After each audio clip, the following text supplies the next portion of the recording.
ইনকিলাব মঞ্চের মুখপাত্র ওসমান হাদিকে হত্যা চেষ্টার ঘটনায় বিএনপির স্থায়ী কমিটির সদস্য মির্জা আব্বাসকে আটক করেছে র্যাব। গতরাতে এক বিজ্ঞপ্তিতে র্যাব 10 জানায় দক্ষিণ কেরানীগঞ্জের হাসনাবাদ হাউজিং এলাকা থেকে তাদের গ্রেপ্তার করা হয়। মির্জা আব্বাস তো এই হত্যা চেষ্টার 1 নাম্বার সন্দেহভাজন। অবশ্যই হাদি মারা গেলে বা নির্বাচন করতে না পারলে হাদি, মির্জা আব্বাসের লাভ তো সরাসরি লাভ।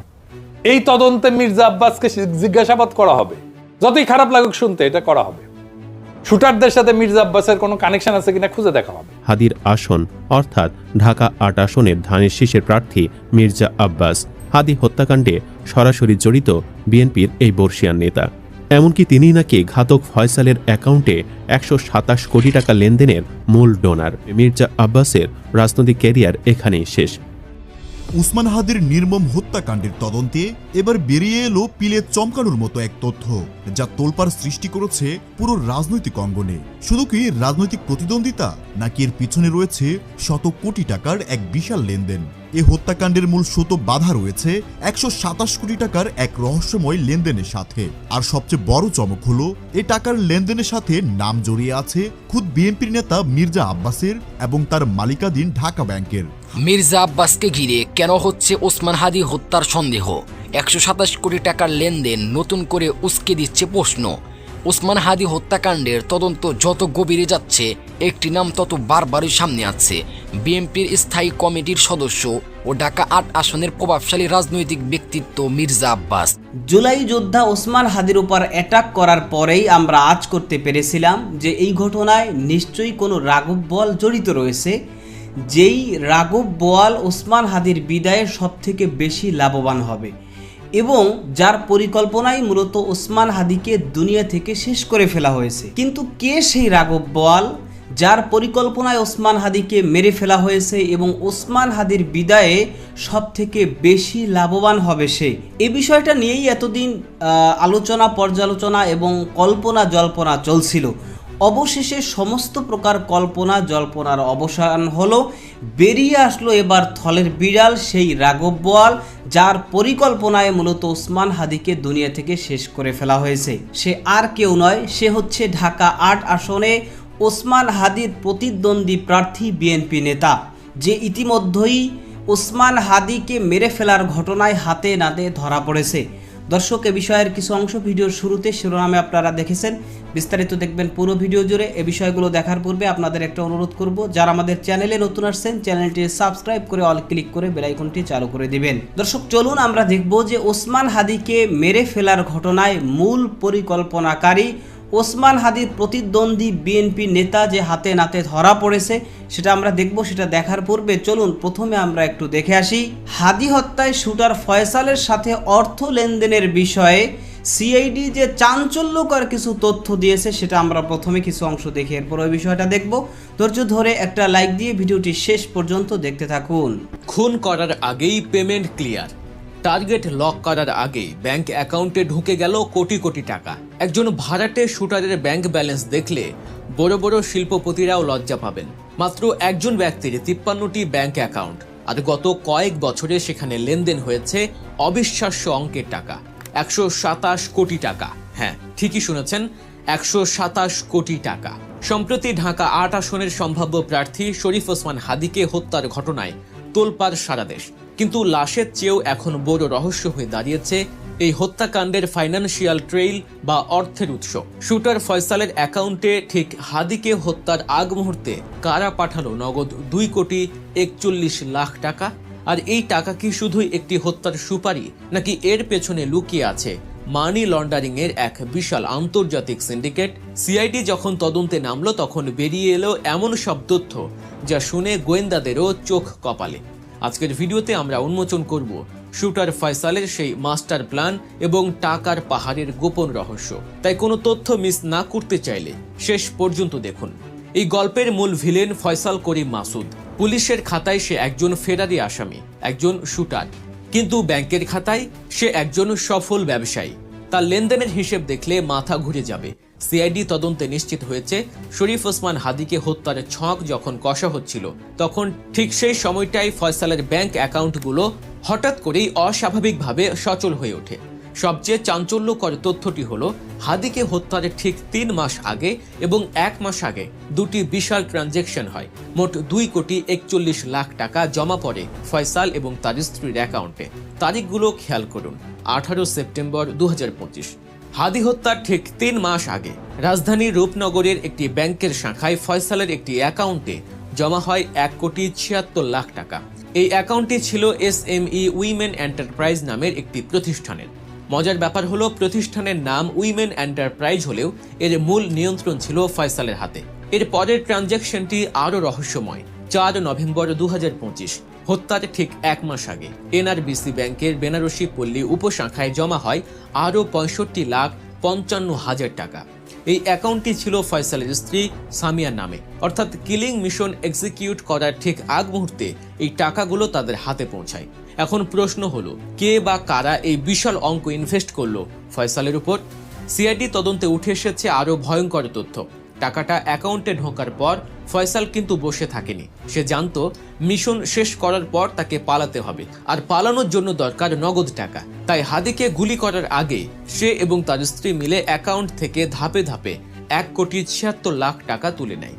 ব্যাংকে মাত্র 65,00,000 টাকা অবশিষ্ট রেখে বাকি পুরো টাকা ক্যাশ করে ফেলা হয়। গোয়েন্দারা নিশ্চিত এই উত্তোলিত টাকাই ছিল অপারেশন কস্ট এবং দেশ ছেড়ে পালানোর রসদ। দর্শক, অপরাধ জগতের এমন সব এক্সক্লুসিভ বিশ্লেষণ পেতে সাবস্ক্রাইব করে ফেলুন আমাদের চ্যানেল গল্প নিউজ, আর বেল আইকনে চাপ দিতে ভুলবেন না।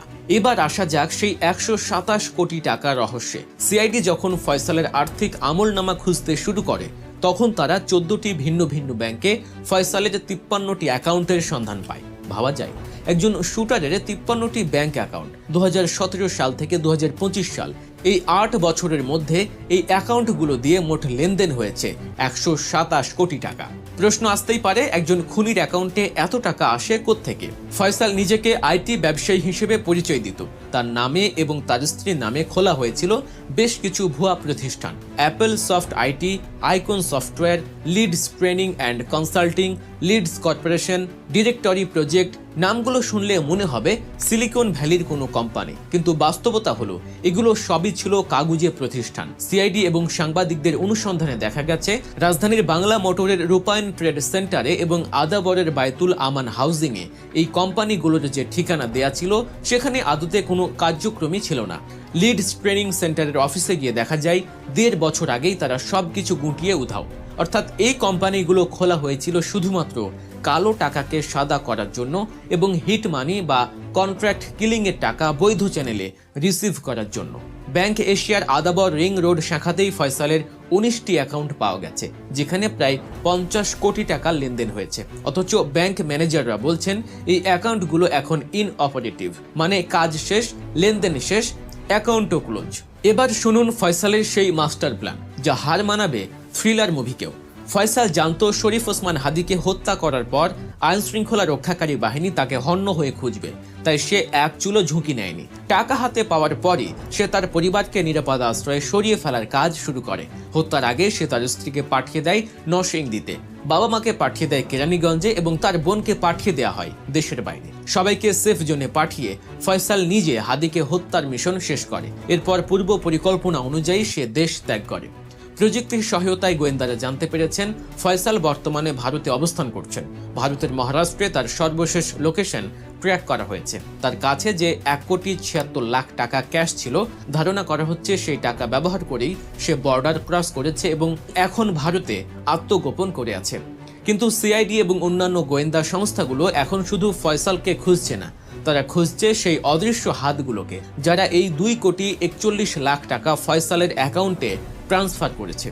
গোয়েন্দারা এখন টাকার উৎস খুঁজতে মরিয়া, কারণ ফয়সাল তো কেবল ট্রিগার চেপেই খালাস, কিন্তু যারা এই বুলেটের দাম মিটিয়েছে তারাই আসল কালপ্রিট। তদন্ত কর্মকর্তারা বলছেন যে অ্যাকাউন্টগুলো থেকে ফয়সালের অ্যাকাউন্টে টাকা ঢুকেছে সেগুলোও হয়তো কোনো ডামি অ্যাকাউন্ট বা ভুয়া কোম্পানির নামে খোলা।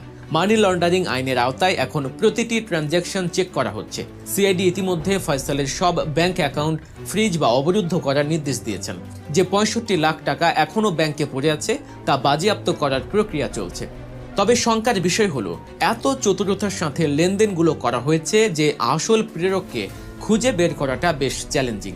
ফয়সাল যেহেতু গত বছর একবার অস্ত্রসহ গ্রেফতার হয়েছিল এবং পরে জামিনে বের হয়, তাই তার উপর আগে থেকেই নজরদারি থাকার কথা ছিল। কিন্তু সে কিভাবে এতগুলো ব্যাংক অ্যাকাউন্ট মেনটেন করলো এবং নির্বাচনের ঠিক আগে এত বিপুল পরিমাণ অর্থের লেনদেন করলো, সেটা ব্যাংকগুলোর কমপ্লায়েন্স ডিপার্টমেন্টেরও এক বড় ব্যর্থতা।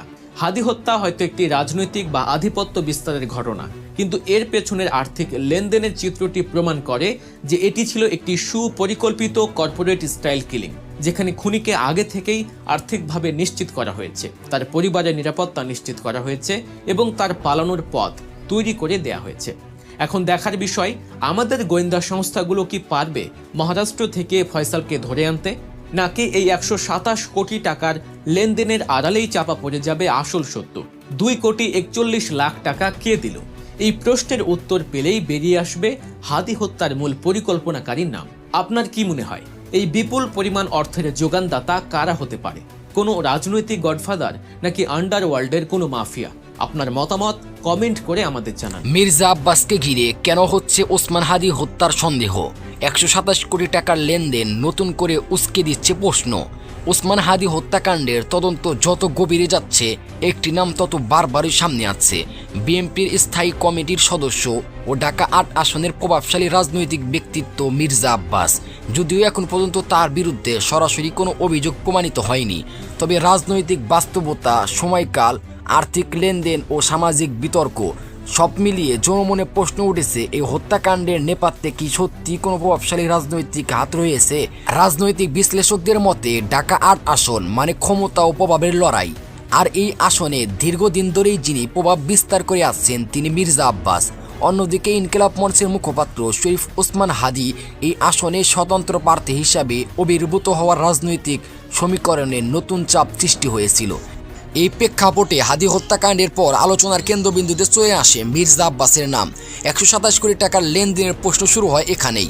হত্যাকাণ্ডের মূল অভিযুক্ত ফয়সাল করিম মাসুদের ব্যাংক হিসাবে সিআইডির প্রাথমিক তদন্তে উঠে আসে প্রায় 127 কোটি টাকার অস্বাভাবিক লেনদেনের তথ্য।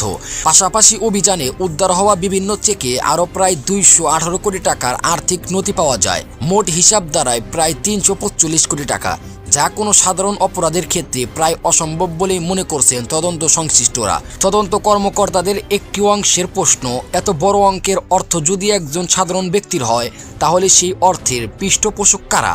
এই প্রশ্ন ধীরে ধীরে তদন্তে নিয়ে যাচ্ছে রাজনৈতিক প্রভাবদের দিকেই। হাদি হত্যার সময়কালও বিশেষভাবে গুরুত্বপূর্ণ।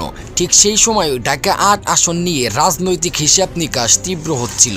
হাদি ছিলেন মাঠে সক্রিয়, সংগঠন হিসাবে প্রভাব বাড়াচ্ছিলেন, আর স্বতন্ত্র প্রার্থী হিসাবে তিনি অনেকের জন্য অস্থির কারণ হয়ে উঠেছেন, এমনটাই বলেছেন স্থানীয় রাজনৈতিক পর্যবেক্ষকরা। এখানেই প্রশ্ন উঠেছে, এই হত্যাকাণ্ড কি শুধু ব্যক্তিগত শত্রুতা নাকি রাজনৈতিক সমীকরণের ফল? হত্যাকাণ্ডের পর সামাজিক যোগাযোগ মাধ্যমে মির্জা আব্বাস ও প্রধান অভিযুক্ত ফয়সাল করিম মাসুদের একটি ছবি ভাইরাল হয়। পরে ফ্যাক্ট চেকিং সংস্থাগুলো দাবি করেছে এটি এআই দিয়ে তৈরি করা। তবে এখানে বিতর্ক শেষ হয়নি। বিশ্লেষকদের একাংশ বলেছেন, ছবি ভুয়া প্রমাণিত হলেও এই প্রশ্ন থেকেই যায়, এত দ্রুত মামলা এবং এত তীব্র প্রতিক্রিয়া কেন? এই প্রশ্নগুলো সাধারণ মানুষের কৌতূহল আরও বাড়িয়ে দিয়েছে। ওসমান হাদিকে যে শ্যুট করেছে শুটার ফয়সাল, তো এই শুটার ফয়সালের ব্যাংক হিসাব ইতিমধ্যেই জব্দ করা হয়েছে। এই ফয়সালের আত্মীয় স্বজন, মা বাবা, ভাই বোন, পরিবারের অনেককেই গ্রেফতার করা হয়েছে এবং গ্রেফতার করে রিমান্ডে নিয়ে তাদের থেকে চাঞ্চল্যকর তথ্য বেরিয়ে আসছে। কিন্তু শুটার ফয়সাল, তাকে যেহেতু এই পর্যন্ত এখনও গ্রেফতার করা হয়নি, গ্রেফতার করা যায়নি, তো সেহেতু এই শুটার ফয়সালের যে ব্যাংক অ্যাকাউন্ট রয়েছে তার সমস্ত অ্যাকাউন্টগুলো জব্দ করা হয়েছে এবং সেই অ্যাকাউন্টগুলো এখন যাচাই বাছাই প্রক্রিয়া চলছে যে এই শুটার ফয়সাল সে কোথায় কোথায় লেনদেন করেছে, কত তারিখ লেনদেন করেছে এবং কি পরিমাণ অর্থ লেনদেন করেছে। এই বিষয়ে তদন্ত করতে গিয়েই কিন্তু থলের বিড়াল বেরিয়ে আসছে। এখন জানা যাচ্ছে যে এই শুটার ফয়সালের ব্যাংক অ্যাকাউন্টে কয়েক শত কোটি টাকা লেনদেন করা হয়েছে এবং যেই ব্যাংকে লেনদেন করা হয়েছে সেই ব্যাংকের মালিক বিএনপি নেতা মির্জা আব্বাস সাহেব। তো যেই কারণেই কিন্তু এখন অনেকেই মির্জা আব্বাস সাহেবকে দাবি করছে যে বিএনপির এই মির্জা আব্বাস সাহেব তিনি এই ঘটনার সাথে জড়িত। কারণ অনেকেই বলছে যে যেহেতু ঢাকা ৮ আসনে ওসমান হাদির প্রতিদ্বন্দ্বী প্রার্থী হচ্ছে এই বিএনপি নেতা মির্জা আব্বাস, সুতরাং তিনি এই ঘটনার সাথে জড়িত থাকতে পারেন। কারণ ওসমান হাদির বিদায়ে তিনি সবথেকে বেশি লাভবান হবে, তার আর কোনো প্রতিদ্বন্দ্বী এখন আর থাকলো না, যেহেতু ওসমান হাদি তিনি বিদায় নিয়েছেন। তো সেই জায়গা থেকেই কিন্তু অনেকে মনে করছেন যে মির্জা আব্বাস তিনি এই ঘটনার সাথে জড়িত থাকতে পারেন। তো এই বিষয়টা নিয়ে আপনার কাছে কি মনে হয় যে আসলে মির্জা আব্বাস বিএনপির নেতা তিনি আসলে এই ঘটনার সাথে জড়িত থাকতে পারেন কি না, এই বিষয় নিয়ে আপনার মতামত কি সেটা কমেন্ট সেকশনে জানাবেন। আর এই যে শুটার ফয়সালের আত্মীয় স্বজন অন্যান্য যারা মূলত এই শুটার ফয়সালের সাথে এই হাদিকে মেরে ফেলার ঘটনায় জড়িত ছিল, তাদের অনেককেই ইতিমধ্যেই গ্রেফতার করা হয়েছে। কিন্তু তাদেরকে গ্রেফতার করার পর এখনও পর্যন্ত কিন্তু তাদের কাছ থেকে বিভিন্ন রকমের তথ্য পাওয়া যাচ্ছে এবং মূলত তারা এই শুটার ফয়সালের সাথে যে জড়িত ছিল, পরিকল্পনায় আরও কারা কারা ছিল, এই বিষয়ে কিন্তু তথ্য পাওয়া যাচ্ছে। তো তাদেরকে ভালোভাবে জিজ্ঞাসাবাদ করলেও কিন্তু মূল রহস্য বেরিয়ে আসবে এবং শুটার ফয়সাল সে এখন কোথায় আছে, কী অবস্থায় আছে, বা তাকে এখন পর্যন্ত গ্রেফতার করা যায়নি বা আটক করা যায়নি। সুতরাং এই শুটার ফয়সালকে দ্রুত গ্রেফতার করে যেন বিচারের মুখোমুখি করা হয়, এটাই এদেশের সর্বস্তরের মানুষের দাবি। আপনিও এই দাবির সাথে একমত পোষণ করেন কিনা সেটা কমেন্ট সেকশনে জানাবেন। ভালো থাকবেন, সুস্থ থাকবেন, দেখা হবে নতুন কোনো ভিডিওতে, কথা হবে নতুন কোনো বিষয়। আজকে পর্যন্তই। আসসালামু আলাইকুম ওয়া রাহমাতুল্লাহ।